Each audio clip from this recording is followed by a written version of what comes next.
Hey there, YouTube land. I just wanted to go over some of the Kershaw assisted opening knives that I have. I didn't intentionally collect these knives, but I actually like these knives, so I'm happy to have them. This was a gift, and it is rubberized, so if you were going to use it in a wet condition, or and that's mineral oil, or you were going to use it to work, it locks in well. I don't think it does. It does, even in the hammer. But yeah, this little dude has seen some use, not by me though, and that's its model number.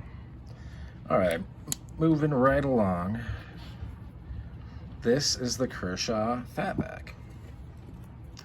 And this is the most tactical version. I think this is FRN. It's nicely textured, not really that aggressive. The aggressive part is down here, because you get a bunch of feedback. And if you're wearing gloves, it really bites in.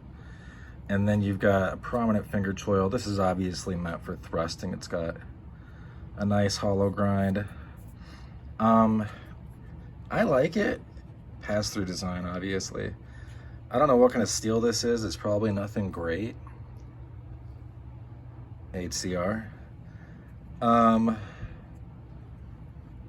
Oh, this is what I was going to say before I move on.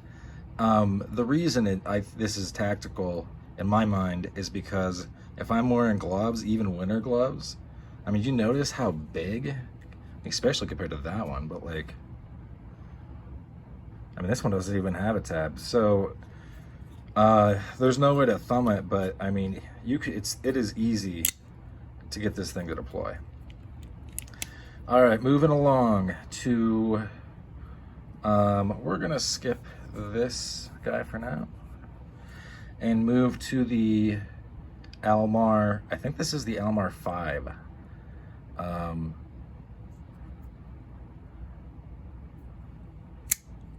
I really like this knife. I was thinking about selling these guys, but then I realized that if I was, because of COVID, I haven't been traveling, or what I usually do on my motorcycle. And this is the kind of knife I would throw in my front pocket anyway. Just because, not to be dramatic, but if you're out by yourself, you might run into trouble, and also you might get robbed. So I'm not trying to carry around my nice GEC Mauer and Grosh, Play-Doh wall on the cave knife. Check out the Play-Doh's Allegory of the Cave, that video, and you'll understand that reference. But yeah, I'm just not trying to get robbed, right? So, and this is only like 60 bucks. It's probably less now. When I bought it, it was 60. This is the very well-known, oh, it's dirty. That's putty too. I gotta get that off. This is the only one that's made it in America out of the bunch. Patented Kenyan design. What is this one? I've used this. I forget. That's so funny. But a lot of people, okay, mine works well. But a lot of people complain that you can't use that. Mine's just ready to go, and I've not modified the spring at all. I did take off, well, I unscrewed this thing, the safety, because it's kind of a little bit corny. I mean, really though. Anyway, it's just, I got rid of it. I don't want that on my knife. So then I went to a deep carry pocket clip, titanium, and best move I ever could have made. This is one of my favorite knives, even though I can't remember its name right now. This is the all stainless steel version. So it's real slim, but there's enough weight in it in hand that I'm not questioning if I had to really do something. And I mean, as the blade can attest, it's good for utility, even though it's small. Man, I wish I could remember the name of that knife. Oh well. And then this is the flat out by Lurch Design. Wait, is that his name? Yes. So this dude is also a watchmaker. Um, he has designed other knives, but I don't know many knife designers who like also can do watches and stuff. So this is, you can see it matches its little brother, or kind of. I mean, this is a lot shinier. But this is, I think, stainless steel frame lock, obviously, just like that one was.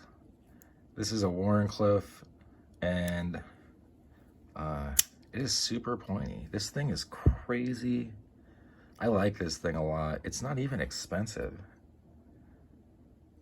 like at all. It's not expensive. No pass through, which is whatever. I don't think, did this one? No, kind of, but not. So it has a different launching mechanism.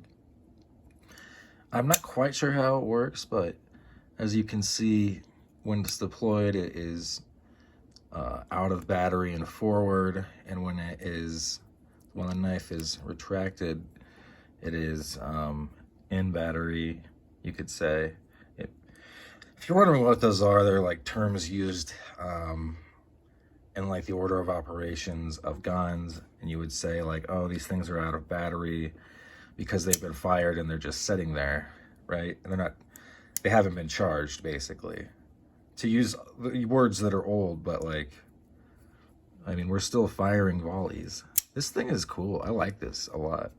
And it's, as far as ergonomics, I think that's probably a good call to do 3.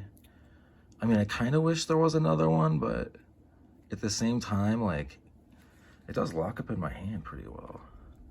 Oh, this jimping is no joke. This is actual jimping. Like, eventually, if you were to take this out and this were to run across something in your pocket enough, this would totally tear it up. I just don't know how you would do that, though.